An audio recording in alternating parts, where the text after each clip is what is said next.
Pada abad pertama Masehi, seorang ahli matematika dari Alexandria bernama Hiros atau Hiron menciptakan sebuah alat yang mampu berputar ketika terjadi tekanan uap.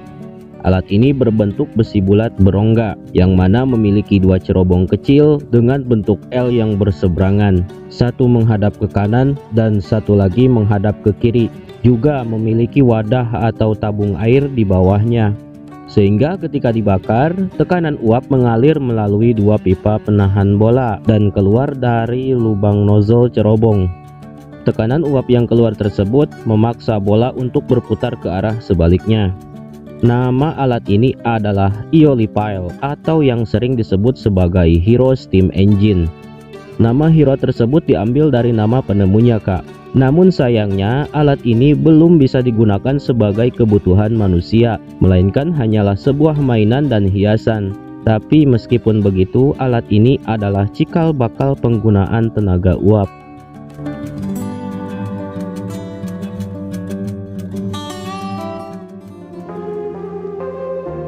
Penemu mesin uap berikutnya lahir dari tangan seorang teknisi militer Spanyol yang bernama Jerónimo de Ayans pada tahun 1606.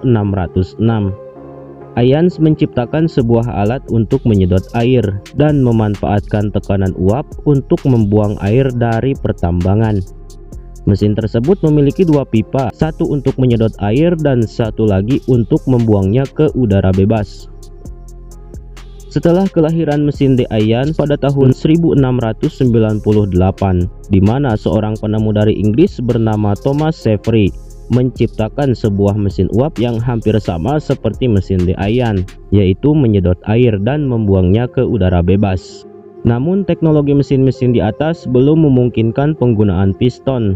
Mesin uap piston baru dipatenkan oleh seorang insinyur dari Inggris bernama Thomas Newcomen pada tahun 1712. Dia menyempurnakan mesin uap milik Savery dengan tujuan yang sama, yaitu menyedot air. Namun perbedaannya, Newcomen menggunakan sistem piston, sedangkan Savery hanya mengandalkan tekanan uap saja. Lalu, siapa itu James Watt? Pada tahun 1764, setelah maraknya penggunaan mesin uap Newcomen di berbagai pertambangan, muncul seorang James Watt dari Skotlandia.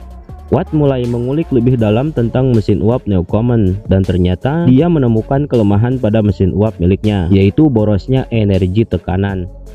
Watt kemudian berpikir keras untuk mengubah agar mesin tersebut tidak terlalu boros energi. Lalu, Watt menggunakan ruang uap air yang terpisah. Penggunaan mesin Watt lebih efisien hingga tahun 1769 dan sampai 1781. Namun pada tahun tersebut, Watt mulai lebih mengembangkan mesinnya yang dibantu oleh seorang insinyur Inggris bernama Matthew Boulton hingga tercetus mesin Sun Planetary, yang dimana mesin bisa menggerakkan dua putaran dalam sekali gerak. Seiring perkembangannya bersama Boulton, lahirlah sebuah mesin uap dengan sistem piston yang bisa menarik dan mendorong, yaitu menggunakan mekanisme katup geser yang mengubah antara jalur inlet uap dengan pembuangan. Selain itu, Watt juga menciptakan agar tekanan uap tetap stabil dan tidak terjadi ledakan. Mekanisme yang diciptakan Watt dan Boulton tersebutlah yang membuat lahirnya revolusi industri pertama. Disebut revolusi industri pertama karena tidak ada lagi orang yang mampu mengubah sistem gerak mesin uap milik Watt seperti pada masa-masa sebelumnya. Meskipun ada orang yang mengubah sistem katup yang berbeda, namun pada dasarnya sistem tersebut cara kerjanya sama seperti sistem yang digunakan Watt. Hingga maraknya penggunaan mesin ini di berbagai belahan dunia, dari mulai pompa air dan berbagai pabrik-pabrik. Mesin tersebut semakin dikembangkan hingga lahir berbagai jenis kendaraan, seperti halnya lokomotif, mesin traksi, dan pembajak. Jadi, semua mesin yang digunakan baik dari mulai pabrik gula, lokomotif uap, dan mesin penggerak baling-baling, kesemuanya tetap menggunakan mekanisme dari hasil penyempurnaan Watt dan Boulton. Pertanyaannya, apakah James Watt adalah seorang penemu atau bukan? Jawaban yang paling tepat adalah penyempurna sekaligus penemu sistem piston dua tenaga. Tapi tidak hanya itu, pada tahun 1769. Setelah efisiennya mesin milik Watt, lahir juga mobil pertama yang bertenaga uap yang disebut mobil Cugnot. Jika dibandingkan antara Watt dan Cugnot, tentu saja Watt lah yang pertama mengubah dalam definisi mesin uap yang lebih efisien. Tapi jika beralih ke mobil uap pertama, tentu saja Cugnot lah yang menemukannya. Karena Watt juga terinspirasi dari Cugnot untuk membuat mobil bertenaga uap yang bekerja sama dengan William Murdoch.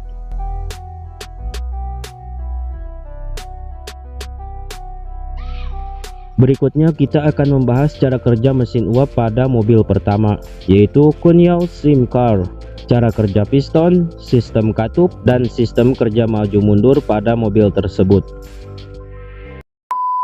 Watt mulai lebih mengembangkan mesinnya. Tentu saja Cugnot lah yang menemukannya. Tentu saja Cugnot.